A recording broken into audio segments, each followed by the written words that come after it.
Hi, I'm Christina, and this is a book review of A Tidy Ending by Joanna Cannon. This is her third novel, and it's my third book by this author. It was published in 2022, and it's one of my most anticipated book releases of the whole year. I read her debut novel, The Trouble with Goats and Sheep, and I really enjoyed that one. It was a definite 4-star read for me, and I had a really good time with it.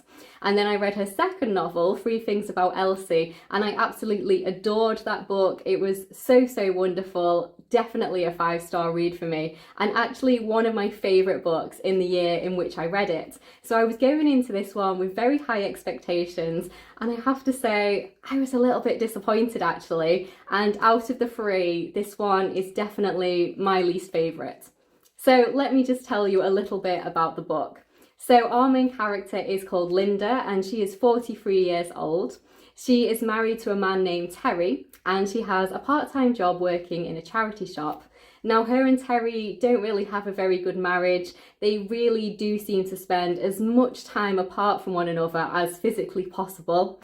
They don't have any children. She doesn't really have any friends. She seems to spend a lot of time with her elderly mother, but it's definitely a kind of strange relationship. And she doesn't seem to get much joy out of anything in her life. The only thing she really enjoys is filling in her crosswords, cleaning at times excessively, and singing aloud to her very loud music and eating Jaffa cakes. So she's quite a lonely kind of character, and yeah, she's not really enjoying her life. And then one day she receives the mail from the previous occupants of the house. Her and Terry have very recently moved house. They still live on the same estate, but they're in a slightly larger house than they were before. But apart from that, everything's pretty much the same, and I don't think it really changed anything for them.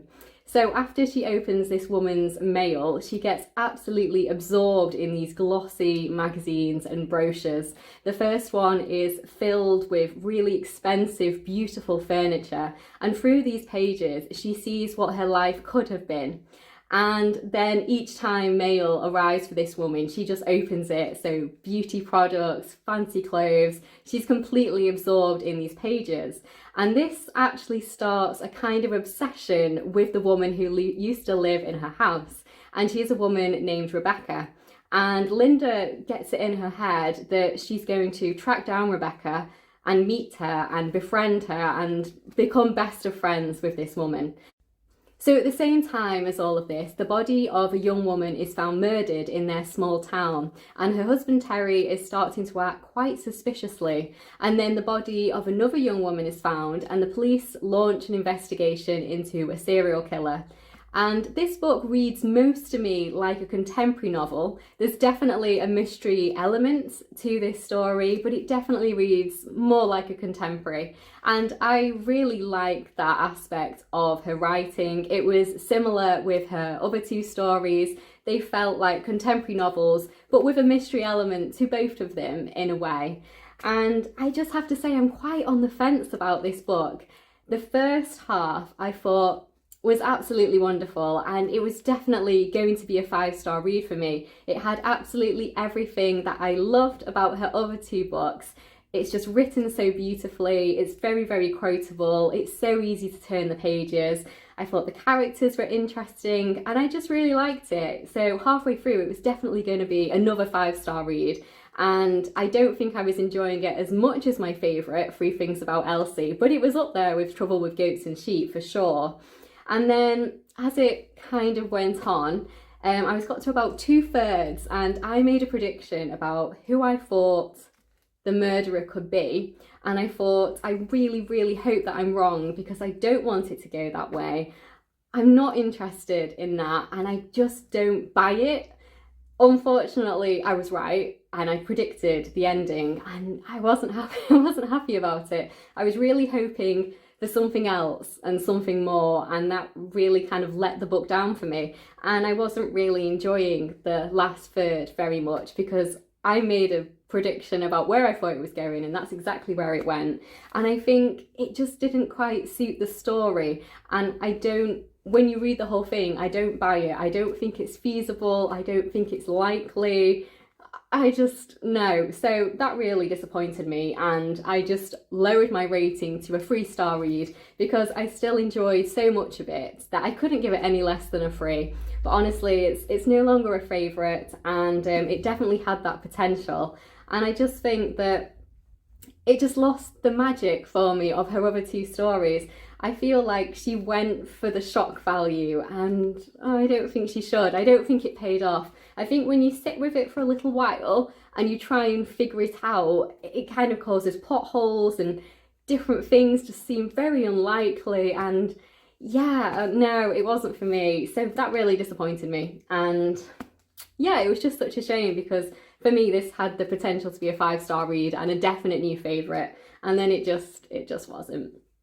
So yeah. So I said that I didn't buy it, and my reason behind that was I don't think she laid the foundations for that throughout the story. So when it happened, it just seemed implausible. So I've definitely seen that done before in stories, and it is that big shock and it works really well. So I have seen it done, but I've just seen it done better. And I don't think it really worked here. If you have read this, I would love to know your thoughts on it to see if you think that worked. I find that so interesting. But for me, it just completely lost the magic of the story. So with all that being said though, she's still a wonderful writer. I still love her other 2 books. I do think she writes really well. And I do think her characters are really good too. And maybe she was doing something a bit different because it does feel very different from her other 2 books. Whereas I felt like the other 2, you could tell the same person had written them. And that's much the same in this one. For the first half, I could definitely tell this was Joanna Cannon's writing. It just felt like her.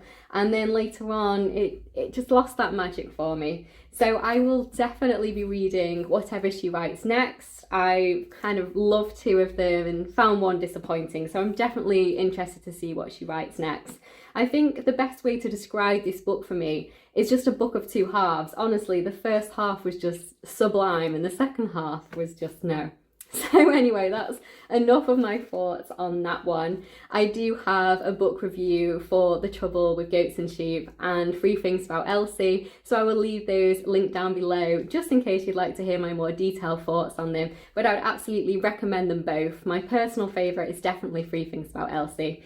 I definitely wouldn't say start with this one. If you haven't read any of her books, I wouldn't start with this one personally. But it's still a decent book. I think one thing that will be true for this is that I don't think this is going to be very memorable for me. I think maybe in 6 months' time, a year's time, I'm not going to remember much about this or about the characters. It's not going to have that kind of lasting impression for me. Whereas even now, it's been over a year or so since I've read the other 2, and I still do think about them to this day, especially 3 Things About Elsie, and I would love to reread it. So they both have that kind of lasting impression for me. They've definitely left a mark on me, whereas this one just hasn't. So yeah, thank you so much for watching. Like I said, if you've read it, I'd love to hear your comments down below. Please like the video if you've liked it, and please do subscribe if you'd like to see more of me talking about books. I'll see you in my next one. Bye.